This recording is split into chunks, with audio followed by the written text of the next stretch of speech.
Hello friends, today we will learn how to add fonts in Canva. So it is very easy. So first open Canva.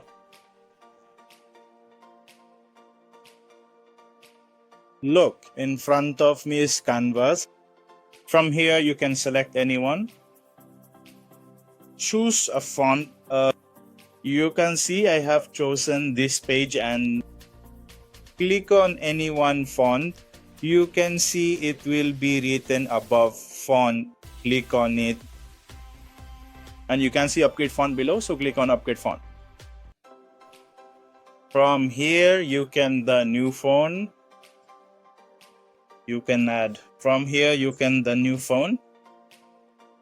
Yoga fast method. Now for the second method, you click on home and below in the brand.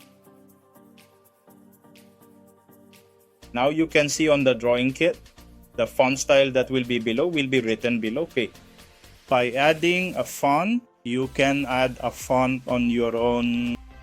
If you like the video, then like and subscribe.